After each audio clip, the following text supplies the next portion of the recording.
सर्व वाचन प्रेमी मित्रमैत्रिणी सप्रेम नमस्कार. वाचू आनंदे 2026 या माझ्या अभियानाअंतर्गत नुकतंच माझं 5वं पुस्तक वाचून झालं. पुस्तकाचं नाव एक भाकर तीन चुली. या पुस्तकाचे लेखक आहेत देवा झिंजाड. न्यू एरा पब्लिकेशन हाऊस यांनी हे पुस्तक प्रकाशित केलं आहे. पुस्तकाची किंमत ₹450 आणि साधारण 424 पानांची ही हृदय पिळवटून टाकणारी कादंबरी आहे असं मी म्हणेन. विशेष म्हणजे या कादंबरीला, या पुस्तकाला डॉक्टर आह साळुंखे यांची प्रस्तावना लाभली आहे. पुस्तकाची पहिली आवृत्ती 24 डिसेंबर 2023 रोजी प्रकाशित झाली आणि गेल्या 3 वर्षात म्हणजे 2.5 वर्षात जवळपास या पुस्तकाची 9वी आवृत्ती आलेली आहे. पुस्तकाला अर्पणपत्रिका म्हणून लेखक असं म्हणतात, आयुष्यातल्या पहिल्या अंघोळीपासून ते शेवटच्या अंघोळीपर्यंत ज्या स्त्रियांच्या वाट्याला संघर्ष आला, परवड आली, अवहेलना आली, तरीही त्या न हारता न डगमगता लढत राहिल्या, अशा माझ्या आईसह जगातल्या सगळ्याच लढाऊ स्त्रियांना समर्पित. तर आपल्या आईबद्दल देवा झिंजाड यांनी हे पुस्तक त्यांच्या एकंदरीत खडतर जीवन प्रवासाचं वर्णन करताना हे पुस्तक लिहिलं. पुस्तक वाचताना खूप ठिकाणी माणूस अक्षरशः म्हणजे वाचक जो आहे तो असा थांबतो, पुस्तक ठेवतो, क्षणभर डोळे मिटतो आणि ते सगळं चित्र जेव्हा डोळ्यासमोर उभं करतो, अक्षरशः त्याच्या डोळ्यात पाणी आल्याशिवाय राहत नाही. असं खूप ठिकाणी घडतं हे पुस्तक वाचताना. म्हणजे मला व्यक्तिशः असं जाणवलं की वाचताना आपल्या जीवाची एवढी घालमेल होते, तर हे लिहिताना त्या लेखकाचं काय झालं असेल त्याबद्दल मनोगतात लेखकाने सगळं व्यक्त केलं आहे की प्रत्येक पान लिहिताना, प्रत्येक गोष्ट लिहिताना तेही रडलेत. तर आपल्या आईबद्दल मॅक्झिम गार्की यांचंही आई नावाचं पुस्तक आहे. साने गुरुजींचं श्यामची आई नावाचं पुस्तक आहे. उत्तम कांबळे सरांनी आई समजून घेताना हे त्यांच्या आईच्या सोबत झालेल्या संवाद, सगळ्या एकंदरीत त्यांच्या गोष्टी त्याबद्दल लिहिलं आहे.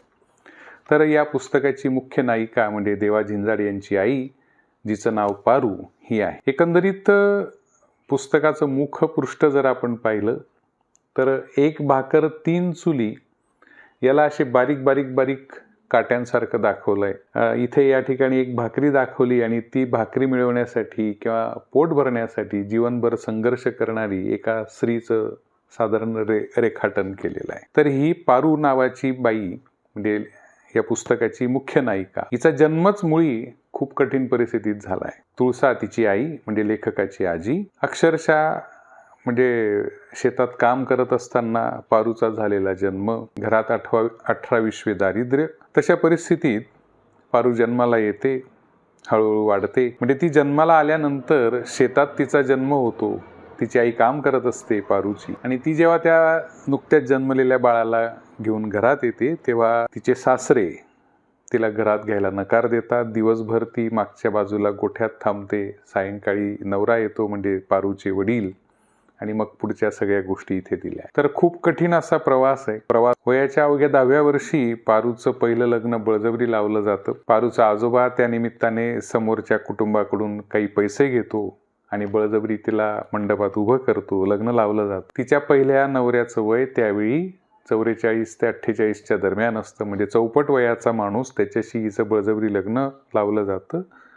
तर ही परकर पोलक्यामधली पोरगी छोटीशी, अगदी 10 वर्षाची, जिला कुठल्याही प्रकारच्या बाईपणाच्या गोष्टीची जाणीव नसते, ती सासरी नांदायला जाते. तिथे नांदत असताना लेखकाने जे सगळं मांडलं आहे ते पण अगदी म्हणजे हृदयाला खूप भिडणार आहे, विचार करायला लावणार आहे, सध्याच्या सामाजिक परिस्थितीकडे उघड्या डोळ्यांनी बघायला लावणार आहे. आणि मग तिथून पुढचा सगळा संघर्ष सुरू होतो. त्या पहिल्या नवऱ्याला गांजाचं व्यसन असतं, त्यात तो 1-2 महिन्यात लग्नानंतर वारतो. ही परत घरी येते.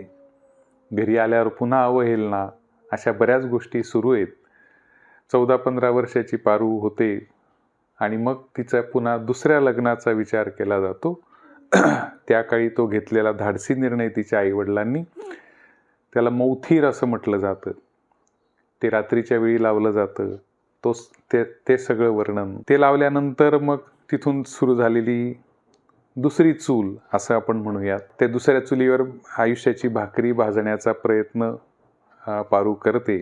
तोही प्रवास मांडलेला आहे. तो प्रवास सुरू असताना ती दुसरी चूल पण विझते, म्हणजे तो दुसरा नवरा शहाजी तो पण वारतो. पुन्हा परवड सुरू होते. त्या शहाजीपासून पारूला असणारी लेकरं, त्या शहाजीचं असणारं इतर सगळी भाऊबंदकी, इथून होणारा त्रास, त्या त्रासातून मुक्तता मिळावी म्हणून सगळ्याच गोष्टींची चिंता करत पारू पुन्हा माहेरी येते.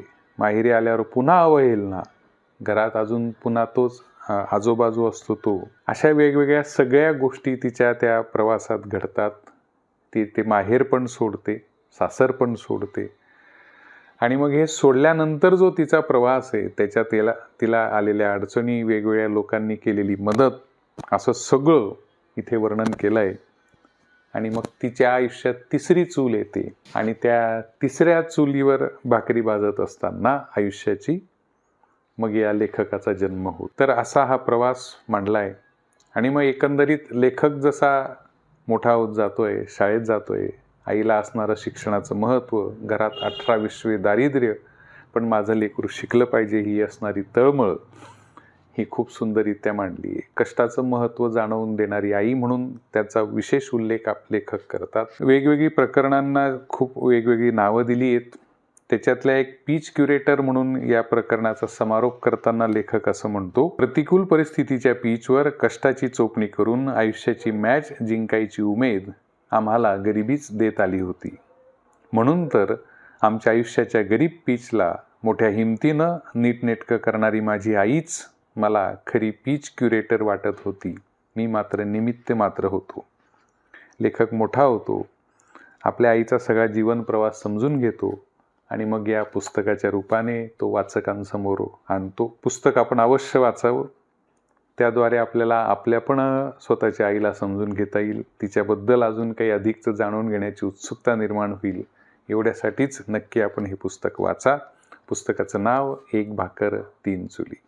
लवकरच भेटूयात पुढच्या व्हिडिओमध्ये नवीन पुस्तकाचं. तोपर्यंत नमस्कार.